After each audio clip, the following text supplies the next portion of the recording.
Chennai super Kings बनाम Mumbai Indians. जैसे ही ये दोनों टीमें आमने सामने आती हैं, रोमांच अपने आप दोगुना हो जाता है, क्योंकि यहां सिर्फ जीत हार नहीं बल्कि प्रतिष्ठा की भी लड़ाई होती है। इस बार मुकाबले की अहमियत और भी बढ़ गई है, क्योंकि दोनों टीमें अपने पिछले मैचों में हार का सामना कर चुकी हैं। मुंबई इंडियंस को सनराइजर्स हैदराबाद के खिलाफ शर्मनाक हार झेलनी पड़ी, जिसने टीम के आत्मविश्वास को झटका दिया है। वहीं चेन्नई सुपर किंग्स को गुजरात टाइटंस के हाथों करारी शिकस्त मिली, जिससे टीम अब वापसी के इरादे से मैदान में उतरेगी। लेकिन मुंबई इंडियंस भी ऐसी टीम है जो मुश्किल हालात में भी मुकाबला पलटने का दम रखती है, और यही वजह है कि यह भिड़ंत और भी ज्यादा रोमांचक बनने वाली है। दोनों टीमें इस मैच में सिर्फ 2 अंक हासिल करने नहीं, बल्कि अपनी खोई हुई लय वापस पाने के इरादे से उतरेंगी। हर गेंद पर टक्कर, हर रन के लिए संघर्ष और आखिरी ओवर तक बना रहने वाला सस्पेंस, यही इस मुकाबले की असली पहचान है। तो तैयार हो जाइए एक और हाई वोल्टेज मुकाबले के लिए, जहां चेन्नई सुपर किंग्स और मुंबई इंडियंस चेपोक के मैदान पर एक नई कहानी लिखने वाले हैं। आइए जानते हैं इस महामुकाबले के लिए चेन्नई सुपर किंग्स का प्लेइंग 11 क्या होगा। ऋतुराज गायकवाड़, हाँ भाई, सीएसके का वह कप्तान जो इस सीजन आलोचनाओं की आंधी में खड़ा है, वही इस बड़े मुकाबले में सबसे पहले उतरेगा। कल गुजरात टाइटंस के खिलाफ ऋतुराज ने क्या किया था जरा याद करो। 60 गेंदों में 74 रन नॉट आउट, टीम के लिए आखिरी दम तक लड़ाई। और फिर भी ट्विटर पर लोग क्या बोल रहे थे, ऋतुराज स्लो है, ऋतुराज एंकर की जरूरत नहीं, ऋतुराज टीम को रोक रहे हैं। भाई ये सुनकर गुस्सा आता है, क्योंकि जिस आदमी ने 60 गेंदों में 74 रन बनाए और नॉट आउट रहा, उसे स्लो कहा जा रहा है। सच यह है कि दूसरे बल्लेबाज फेल हो गए, एक के बाद एक विकेट गिरते गए।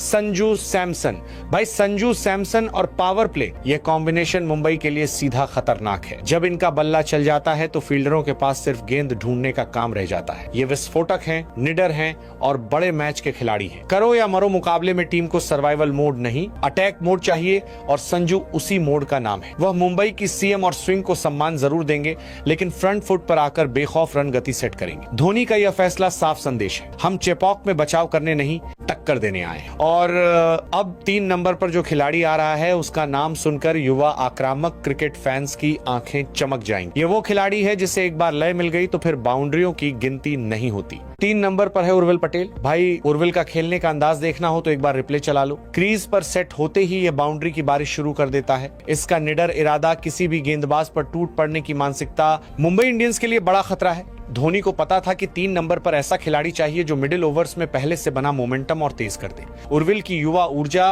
उसका आक्रामक खेल और हिटिंग क्षमता सीएसके को तेज शुरुआत दिला सकती है। 4 नंबर पर जो आता है वो सिर्फ रन नहीं तक ही आ रहे हैं, वो टीम के लिए अपनी जान लगा देता है।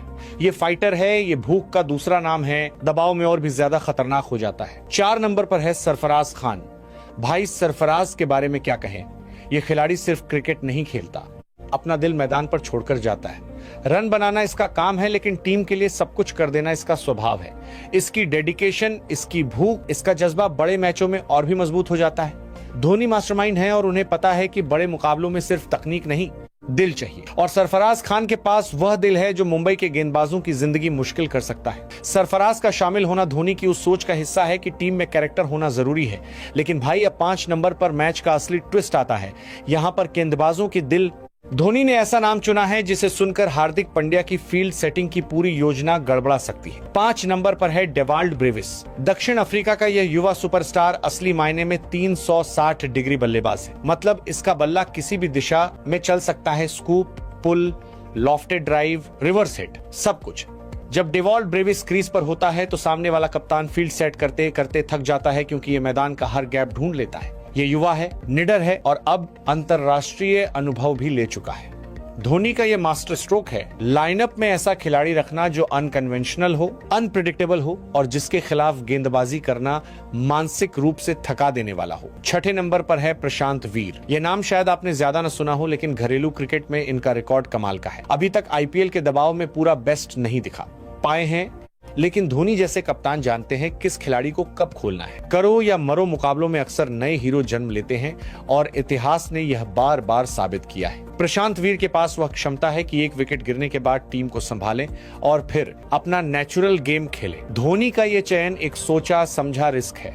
7 नंबर पर आते हैं शिवम दुबे। भाई शिवम दुबे और चेपॉक का कॉम्बिनेशन मतलब पेट्रोल में आग। ये स्पिन के खिलाफ भी मारते हैं, पेस के खिलाफ भी मारते हैं। इनके छक्के इतने लंबे होते हैं कि गेंद स्टेडियम के बाहर भी पहुंच जाती है। मिडिल ओवर्स में जब मुंबई कंट्रोल बनाना चाहेगी तब शिवम दुबे उस कंट्रोल को तोड़ सकते हैं। एक बार बल्ले से कनेक्ट हुआ तो भीड़ का शोर अलग ही स्तर पर पहुंच जाता है। धोनी जानते हैं कि 7 नंबर पर ऐसा हिटर चाहिए जो मैच का मोमेंटम बदल दे और शिवम वही खिलाड़ी है। यहाँ है जेमी ओवरटन। ये इंग्लिश क्रिकेटर तेज गेंदबाजी में माहिर है, निचले क्रम में आक्रामक बल्लेबाजी करता है और इसका ड्यूल इंपैक्ट सीएसके के लिए छुपा हुआ हथियार है।